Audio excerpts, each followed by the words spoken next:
Cool. So I'll do a little bit of recap, a little bit of overview. Uh, Recap is that, yeah, Helium sent me this little dev kit because they wanted to see a chicken coop running on Helium. So I threw out a whole bunch of ideas, and that was kind of the one that stuck. So here I'm building a chicken coop. Um,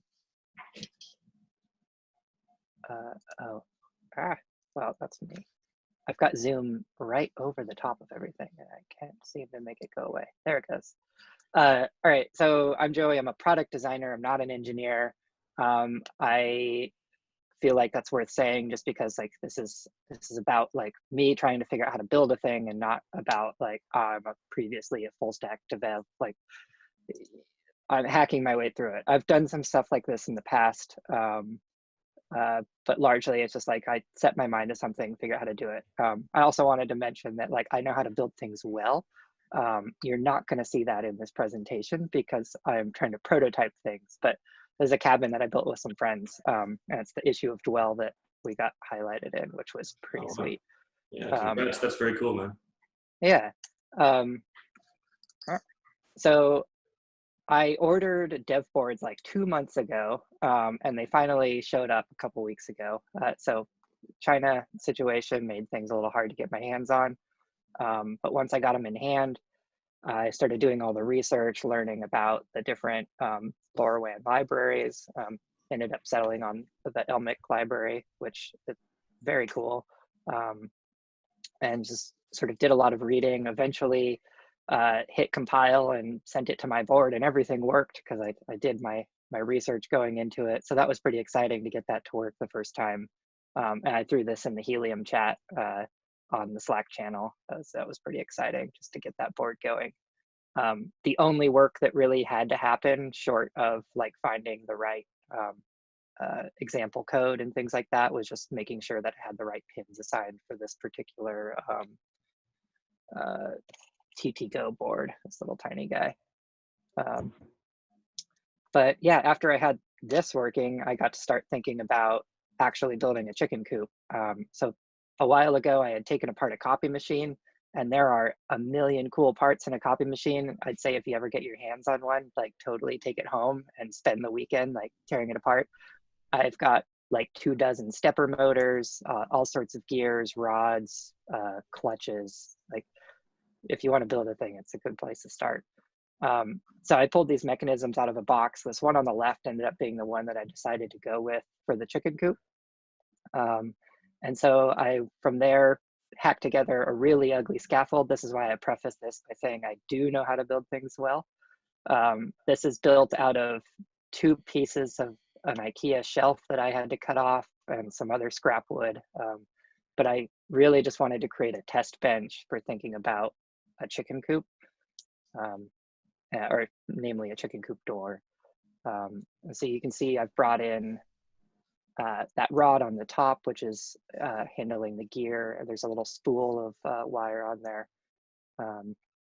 And so the hardware side of this is really just thinking about how to get all this stuff to attach. And then I can start focusing on the end goal, which is like, I want an iPhone app that turns on and or opens and closes this chicken door. So I got the gears attached, got this thing running. That was super easy. It's just a DC motor. Of course, with a DC motor with no encoder on it, I'm going to end up needing end stops. So I pulled some optical interrupt switches out of the same box that the copy machine generated for me. I never used an optical interrupt switch, so I had to do a little bit of reverse engineering there. So you can see the serial feed. Just an exciting evening when I able to get that reading the way I wanted to. First column is digital, the second column is analog. So I was just trying to understand really what was going on with that switch there. And then wrote like a nice little function that only turns on the optical. If you're not familiar, an optical interrupt switch has an LED and a receiver. And I was like, well, the LED doesn't need to be on all the time. So I turn the LED on, read the value, and then turn the LED off. So saves a little bit of battery power that way. So in my configuration here, I've got it plugged right into the rails, but in the actual implementation, I'm reading off of 2 data pins. One is my output, one's my input. And then with those, that's basically all of the electronics. From there, it's just starting to like wire everything together. The relay is managing my heavy duty power for this 24-volt motor. I'm not going to run the motor at 24 volts. I'll probably run it at like 6 because it's a chicken coop and it doesn't need to be fast. But I'm just using the pins on the or on the relay to do it forward and backwards. So sending lighting up one relay to go forward, lighting up the other relay to go backward, basically. And then this is from this weekend. I've got it all put away now because I had to do my real job. But this is it just running through a cycle, moving up and down, letting the gears do their thing. Oh, that's great, it's man. pretty fun. The cool thing is this guy's got a spur gear in it, so there's no forcing it down or anything like that. You've kind of got to depend on the motors to do the work for you. And you can see that that interrupt switch in there,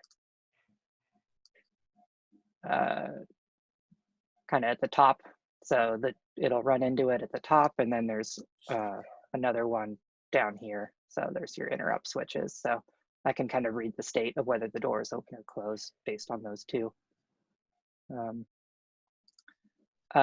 then, yeah, Elmic, great library. It's got this loop, but I couldn't figure out for the life of me how to like make anything else happen outside of the sending a command every 60 seconds. So I finally got around to asking Travis, and he sent me some prototype code or some example code, and I eventually saw what I needed, which just kind of blew my mind. I didn't think to put anything in the loop next to the run OS loop. I figured you don't mess with the OS, but here, like, sure, you can just throw stuff in there and put in an interrupt and you're good to go. So at this point, I've got the code to where I can press a button and make things happen while still managing the whole LoRa stack, which is pretty cool. And that's where I'm at right now.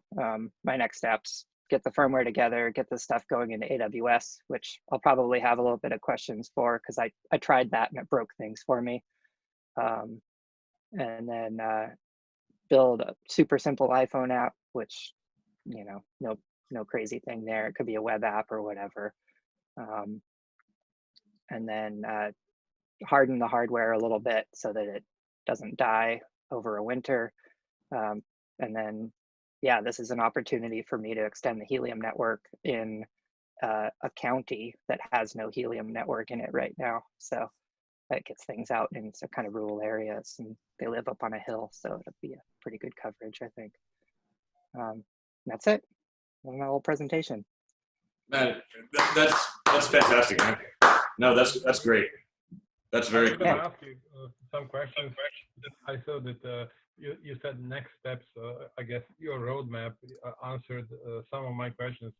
I was wondering, so when for now, you are relying on visual confirmation that something was closed or open, right? So in the future, I'm guessing that you can live in the city and you can have those coops somewhere where you don't have visibility and you don't have a camera. Is it possible to get the state when with some sensors that it really is closed or open, or any function that you did that it was confirmed back to you using Helium Network? Yeah, I could dig into that a little bit. I want to track the time that it takes to open and close the gate. And then if I detect that I haven't received a signal that the gate has closed, I want to be able to at least send out an error. It's like, hey, the motor's been running for a little too long. Similarly, the state when it hits those optical switches or the end stops, I'll know whether the gate has opened or closed, and I'll know whether that matches the intended action. And again, if I'm not reading a value that I expect there, I'd want to be able to throw an error. But yeah, the idea that from an end use standpoint, I want to be able to pull up this app or web page or whatever it is and see, is the gate opened or closed? My parents have this conversation every single day. It's like, are the chickens in? Are the chickens like? And so like they're getting older. I think it would just be sort of a fun thing, like to get this really to the point where they don't have to think about it. It can be completely automatic based on sunrise or sunset, to just do that. But yeah, for the first pass, I just want to be able to have an app that represents the state of the door, and then allows you to change that state. So. Do you think if it's possible to think that each hen, chicken, can have some kind of sensor that that it's really in or out? Yeah. Let me pull up something. I've been I've been all over AliExpress lately. And I'll tell you later why I'm asking those questions. Yeah. No, I had the thought. I'm curious to hear what your reasoning is, but I found the funniest thing on here, which is Joey, while you're looking for that, SparkFun did an RFID tag. They basically put RFID tags on Frisbees, and then they had the detector where if it went past the detector, it would like register an event. So you could, it would be like Quidditch, like Harry Potter. Yeah, I'm pretty sure somebody did dress up like Harry Potter. Yes, let me see if I can find that. Are those chicken helmets? They are chicken helmets. This was my best AliExpress find of the weekend. So you could certainly imagine an RFID tag on the chicken helmet. Oh, that's great. That's great. That's for when the sky falls, I guess, yeah? Yeah, right. The thing that I love is they're all photoshopped onto the chickens. Yeah. Oh, and blue, yeah, and ducks. Yeah, no, that doesn't discriminate. Those helmets are just, aesthetics, nothing functional, no sensors inside, right? They're $1, so I don't think so. Yeah. Not yet. I was asking